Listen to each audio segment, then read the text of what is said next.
முருகா, என் அன்பு பிள்ளையே, இரவில் உறக்கம் இல்லாமல் தவிக்கும் என்னுடைய பிள்ளையோடு நான் இப்போது பேச வேண்டும் பிள்ளையே. நாளையே உன்னுடைய வாழ்க்கையில் ஒரு அமோக செய்தி காத்து கொண்டு இருக்கின்றது. உன் மனதில் ஓடும் அனைத்து எண்ணங்களும், ஆசைகளும், கனவுகளும் நான் அறிவேன். இரவில் உறக்கம் இல்லாமல் தவித்துக் கொண்டு இருக்கின்றாய். நீ ஆசைப்பட்ட அனைத்தையும் இதற்கு முன்னால் உன்னால் செய்ய முடிந்தது. ஆனால் சிறிது காலம் சென்ற பிறகு ஏதாவது ஒரு பிரச்சனை உன்னை நோக்கி வந்ததால் அந்த பொன்னான நாளை நினைத்து மட்டுமே பார்க்க முடியுமே தவிர இப்போது உன்னால் வாழ முடியவில்லை.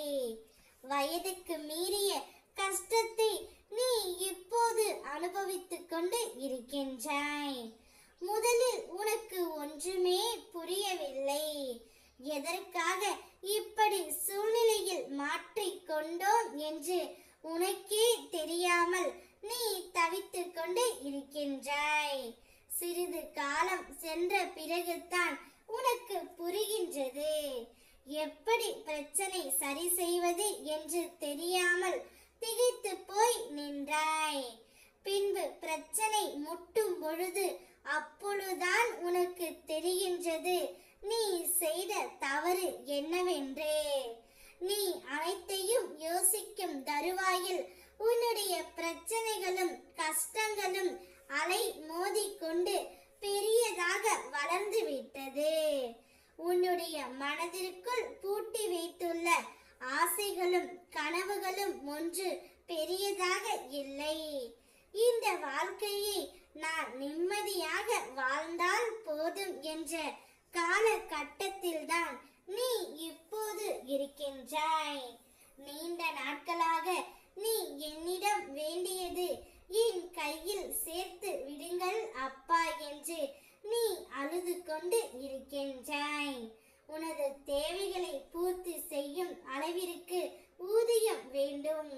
நீ வசிக்க ஒரு சொந்த இடம் வேண்டும். கடனில்லா ஒரு வாழ்க்கை வேண்டும். மனம் விரும்பும் மன வாழ்வு உனக்கு அமைய வேண்டும். நோய் நொடி இல்லாத நிம்மதியான வாழ்க்கையை பெற வேண்டும். என் குழந்தையின் அதிகபட்ச ஆசை இவ்வளவு தான்.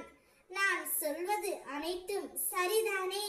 நிச்சயம் அவை யாவும் உன்னுடைய வாழ்க்கையில் நடக்கும் தங்கமே. நாளையே அமோக செய்தி ஒன்று உனக்காக காத்து கொண்டு இருக்கின்றது. இரவில் உறக்கம் இல்லாமல் தவித்துக் கொண்டு இருக்காதே. நன்றாக உறங்கு. அனைத்தும் நான் பார்த்து கொள்கின்றேன். சரவண பவ எனும் மந்திரத்தை உச்சரித்து கொண்டு உறங்கு. அனைத்து பிரச்சனைகளும் தீர்ந்துவிடும். ஓம் முருகா.